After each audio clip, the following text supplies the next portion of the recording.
top zoning semifinals. Nandito pa rin, Barbaric Bar Club, si Sukat Road, Parañaque City. Flip top, magingay para sa parating na laban at para...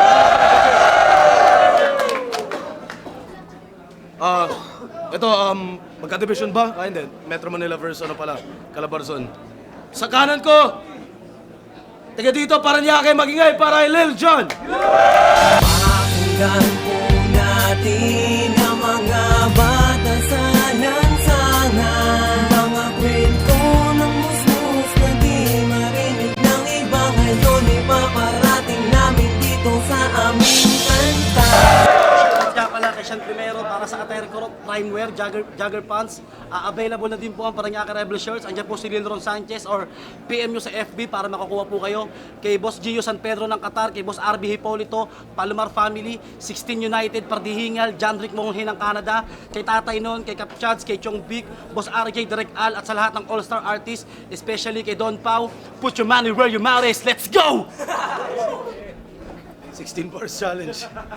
Sa kaliwa galing Cavite naman, magingay para kay Batang Rebelde. Nakakilala ko pa, sabi ng nanay ko noon, anak, paglaki mo gusto kitang maging doktor. At kahit naging rebelde, ako'y natupad ko yun dahil ako'y naging doc, tulad ni Dre sa paglipas ng panahon. Shoutouts kay Side Effects, sa Ulit Bangon Pamilya, Kabiteng Cruz, hindi ko nakabas. Si Lil Jon nanalo ng coin toss, pinili niya mauna si Batang Rebelde. Tig 90 segundo dapat, sana sundan nila yung oras. Judges, pakinggan natin. Yo, flip top game, unang banat, Batang Rebelde. Yo! Lil Jon, sa sobrang lil niyan, bagay siya sa gawin bulilit. Pero kahit daw pandak yung karangalan sa damakmak, kasi nag-champion sa Flip It, pues di mo pwedeng ipagmalaki yun sa akin. Dahil kahit si Enigma na insulto sa patimpalak na yon at nabwisit, kaya kampiyon ka nga pero para ka lang Miami Heat. Kasi sa sobrang baba mo, di ka man lang umabot ng 3 feet. Pandak! Ay, hindi pala. Konti lang. Ang baba mo, pati ang iyong level, tol. Ang katumbas ko ay 10 beses ng iyong senpai at mentor dahil ang level ko'y kasing taas ng hang time ni Michael Jordan habang ang level mo'y kasing taas lang ng hairline ni Lebron. O, tungkol sa basketball, para astig. Kasi sa sports, walang tsamba. Pero may nag-iisang tanga. Nung katagatuin namon niya ng basketball, yung bayag ni Damsa. Pinagsapatos pa niya talaga. Kaya kamusta? Mr. Tantalizing Eyes, Randy Lil Jon Santiago. Gabi ginaganap lahat ng battle pero laging naka-sunglass si Gago. Pues hindi yan sapat na pananggalang sa ibibigay ko sa iyong eye damage. Dahil kukunin ko ang ice mo at ilalagay ko sa timbang puno ng tubig upang magamit pag may nag-nominate sa akin sa Ice Bucket Challenge. At binigyan na nga kita ng advantage dahil ako'y medyo nagpabaya. But you're too weak kaya sapat na ang 2 linggo kong paghahanda. Oo, you're too weak pero tapos na ang weekdays kaya tapos na ang maliligayang araw mo ngayon. I'll put an end to this week, total weekend na ngayon. At dahil nakalaban mo na ako, Lil, hanggang dyan ka na lang. Dahil lilitisin ka ng nagliliyab kong bara hanggang sa masunog ka dyan at ako na mismo ang Lil. Ano ba?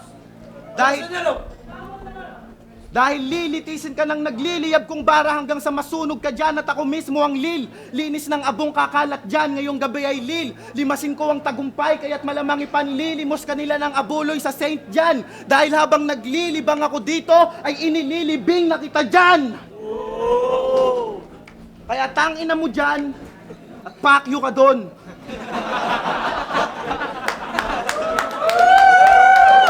Hindi mo ako magagapi. Tawagin nyo akong Maynila dahil Maynila, Laspag, Maynila, Lamon at Maynila, Lampaso akong muli. Kaya libutin man natin lahat ng club dito sa Parañaque ngayong gabi. In alphabetical order kitang ilalampaso mula Club A hanggang Club C.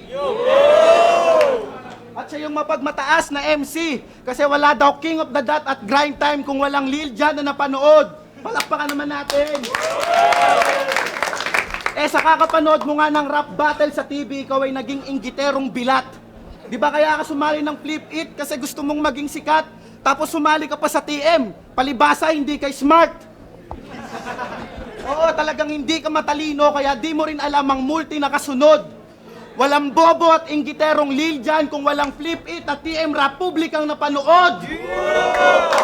time. Pero meron pa akong huling hirit. Kung saan ka sisikat, doon ka nagpupumilit. Kaya't para ka lang bayag. Kasi puro ka lang singit. Singit, singit. Pag naghulog ka ng kanta sa videoke, singit. Paano ang banat kay Lil Jon? Pakinggan natin. Yo, yo! Parang nga kayo magiging muna! Pasalamat ka, sumali ako sa Flip It tsaka TM kahit ako'y busy. Oo, tanga, hindi ako smart. Wala naman akong CP. Tsaka si Batang Rebelde para sa akin basic to, madali mag-disappear. Pak, iwan ko doon, tangina mo, fuck you kahir. At kung hinamo ko yung bayag niya, tangina, wala kang pake. Pumayag nga siya eh. Di ba, Damsa? At nanalo kami. Kaya kamusta? Abu si Baka, Commander Motmot, North Cubes, Miswari, a.k.a. Batang Rebelde.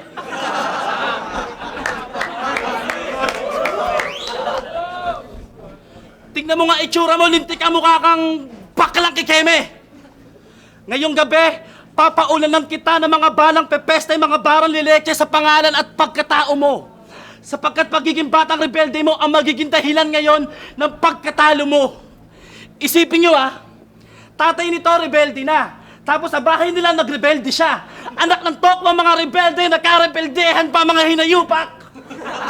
Paano ba naman?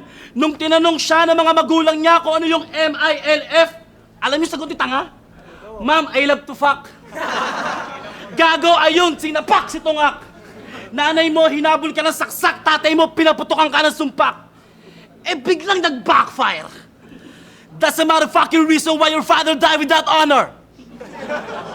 Isusunod kita sa kanya, pasasabugin ko yung mukha mong pang-horror at baka makatanggap pa ako ng Medal of Valor. Kasi nga, rebelde ka, di ba? Kaya pangatawanan mo yan. Pag binatohan mo ako ng mga barang hindi pandigmaan, talagang pagtatawanan ko lang. Ayoko ng balatang pambaklaan, gusto ko pangbakbakan. Ka Marvin, wala nang atrasan sa bayan at tayo ng ratratan! Poo! Poo! Tangina mo! Inumaga na ako, kakapatay sa'yo!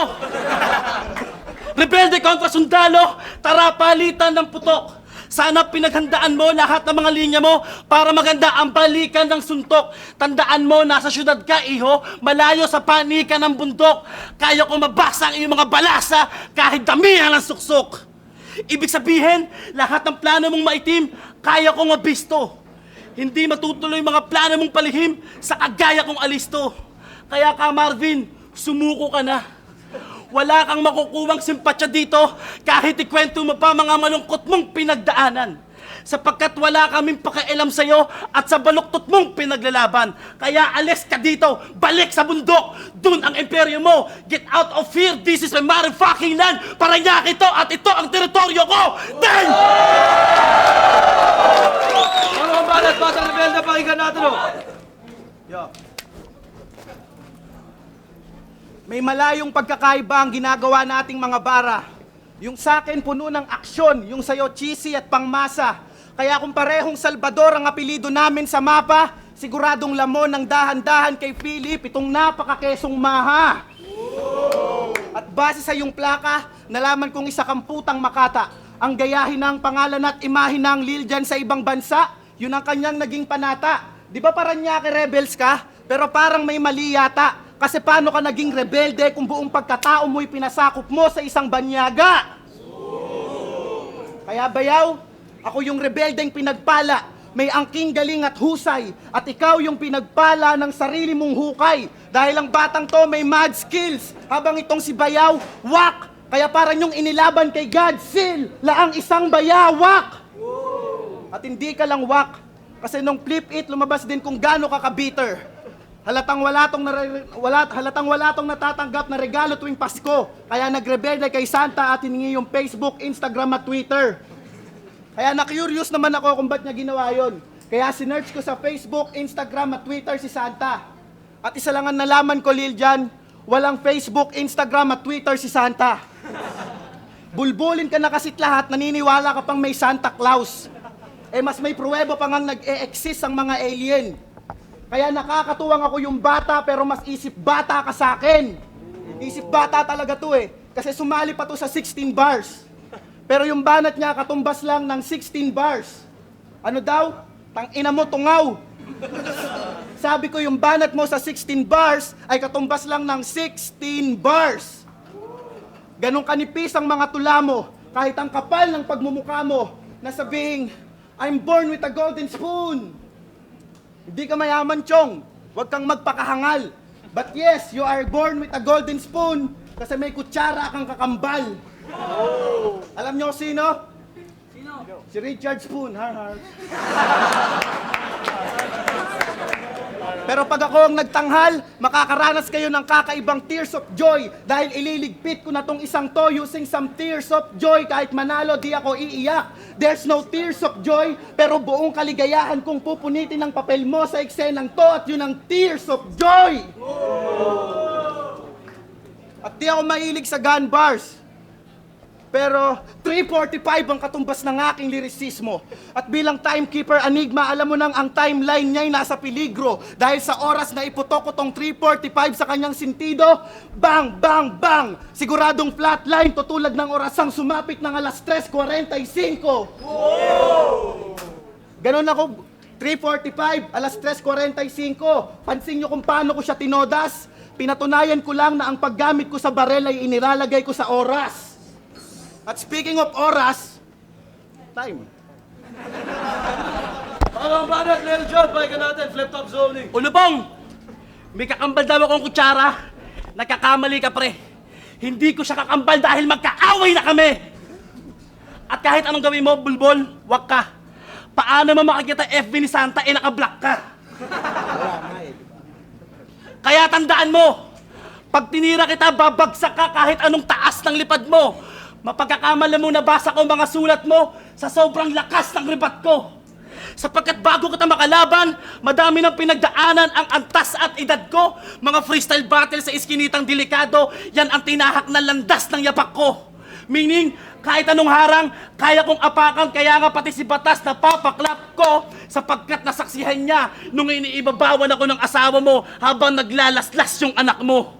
Kaya ikaw na bobo ka, huwag kang magmamagaling at magmamaangas sa harap ko sapagkat hindi uubray ang royal flush ko sa 4 na alas na hawak mo. Kaya atras na bago sa akin mabaklas ang kamp mo, ako ang pipigil sa bawat pag-aaklas na balak mo gamit ang armas na glock ko.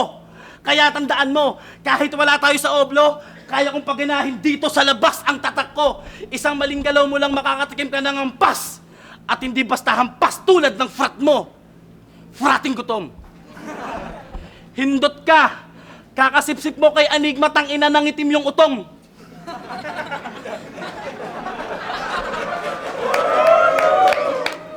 Kapag kinumpronta kita off-cam, kakainin mo lahat ng sinabi mo kahit hindi ka gutom. Lahat ng walang kwenta mong tanong, bibigyan ko ng matinding tugon at sa oras na mag-init ako, lahat kontrolado ko na parang si Lucy gamit ang sentido komon. Kaya salamat, Arik. Bilang sukli sa mga inahain mo sa entablado, nakikita mo naman siguro aking inigihan pagtungtong. Lahat ng hinarap mo nung pinalasap ko na ng mga bars ko, tangina parang sinilihan ang tumbong. Kaya sa ating pagsalubong, huwag kang magbaka sakali. Isa na akong halang sa larangan to, wala pang flip-top, nag-iwan na ako ng bakas sa kalye. Kaya huwag mong ipagsisigawan dito pare na matalas ka. Dahil sa pangalan mo na nga mismo nang galing na bata ka, sa labe may gatas pa. At pistolero, damsa, tang ina nyo. Anong nakawan ng wallet, wala akong alam doon. Kung nagkanakawan man, kasalanan ni Enigma yon. Oo, Enigma, ikaw ang nagnakaw. Tistigo pa to. Paano ako magnanakaw? Nasa bahay ako, napiprito ako. Time! Uling banat, Batang Rebelde, pakinggan natin.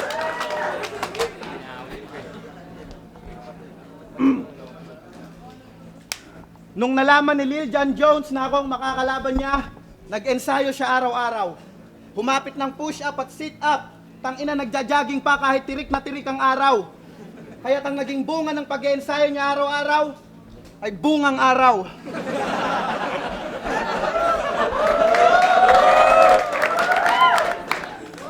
Kamukha mo si Oyo Boy. Yung pawis mo parang maantang olive oil. At mas gwapo pa sa'yo si Nikki. Kaya hanggang ngayon, di mo pa nararanasang magkaroon ng chikinini mula sa isang magandang binibini. Huling niligawan nito, di lang siya basta binasted. inisprayan pa ng kak sa muka. Kasi hawig niya daw yung kilikili ni Vice Gandang pawisan at umasim nung sinayaw yung oops kiri-kiri. Pero kahit siya man ay magtawag ng 8 kakampi, eksakto lang yan sa aking kargada. Dahil kahit siya man ang iharap nyo sa akin ay siya man ang dala kong kabaong na parang jeepney pampasada. At di ako siya man, nag-iisa lang ang batang rebelde sa ating mapa. Pero ako ay siya man dahil ang kaluluwa mo'y kaya kong gamiting sandata. At sa ayaw nyo at hindi, ito'y aking ipapamalas. Tinatawag ko ang kaluluwa ng pinakabobong rapper sa Pilipinas. Lil Jon, sa loob ng motherfucking sunglass!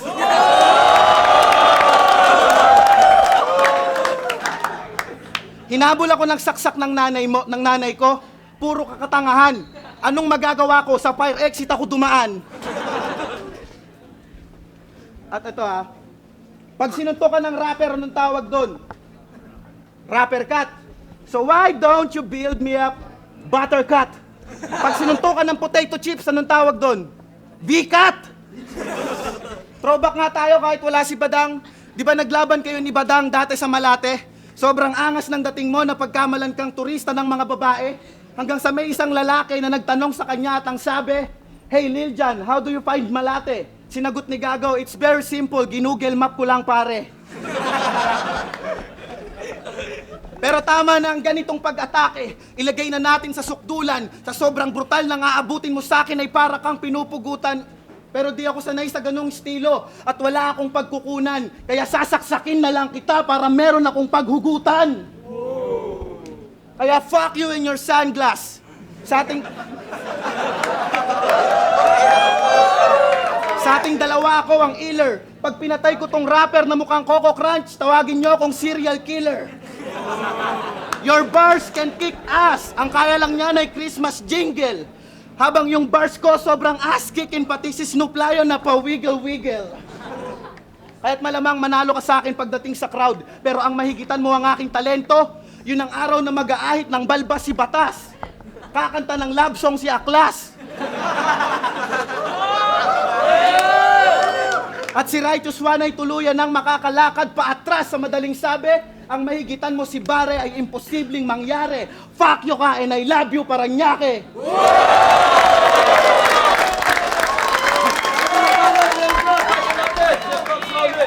Kaya kamusta? Abu si baka Commander Motmot Nor Cubes Miswari aka Batang Rebelde. Panagrarap ka, para kang bonjing na nagugutom, dapat pangalan mo Batang Didede.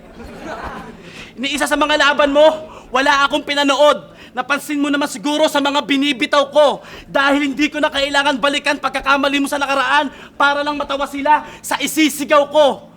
Kaya kahit saang anggulo mo ko dalhin, tang ina, hindi maliligaw to. Lutuin nyo man mga orado ang laban na to. Sa akin, mahihilaw to. Kasi supot ka pa bata, hindi ka pa hinog. Yung utot mo nga ata, hindi pa yung binog. Kaya bakit ka bumangga sa eksperyensadong mandirigma? Kapag ako ang bumangka, lahat interesadong makinig na. Kaya wag na wag mo akong pinagmamalakihan. Dahil lahat ng pinagmamalaki mo, kaya kong maliitin. Lahat ng kinabibiliban mo pag tinapatan ko, kaya kong pabilibin. At kung sa usapang kinisang rebelde, isang bata tataragin ako, nako!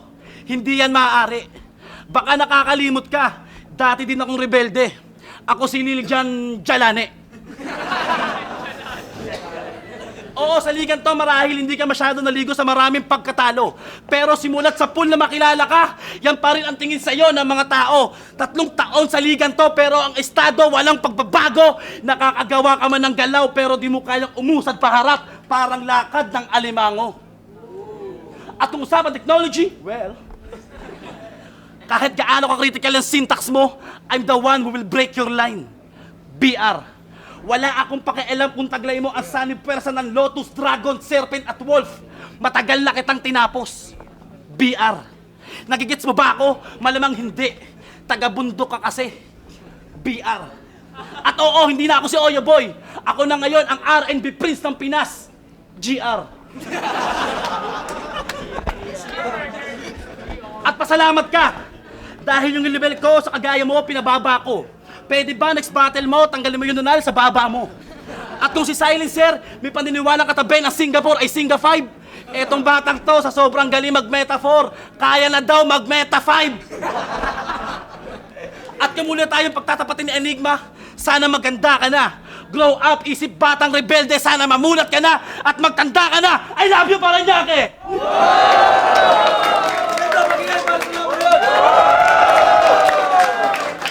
Flip Top Sonic Semifinals. Dito pa rin, Club Z, Barbaric Bar. Salamat nga pala sa paggamit ng venue. Salamat din nga pala kay Lil Jon sa pagtulong sa pagkuha ng venue na to. Laban Lil Jon vs Batang Rebelde. Ang boto, 5-0, Batang Rebelde. Batang rebelde, magaling. Shoutouts kay Don Tahimik, kay Mike and Bunotan, sa Korea, kay Espren Edrolin, kaya yun sa ating tropa. Shoutout Rapid Fire Clothing. Siyempre, binoto ko one by round, round 1 BR, round 2 BR, round 3 BR.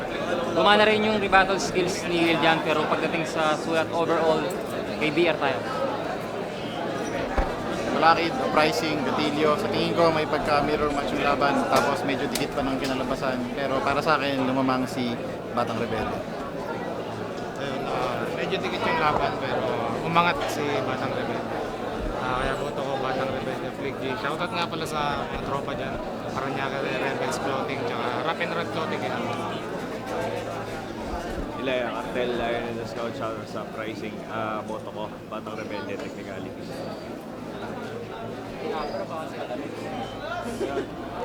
I just won with Cubs. Ayun. Tuesday Troop. Shoutouts nga pala sa lahat ng mga taga-Abad Santos, Kaka-Ren, tsaka mga tropa ko sa Kakabawi. Pinili ko si BR kasi di ako bumasa sa crowd reaction. Lyrics-wise, lamang si BR.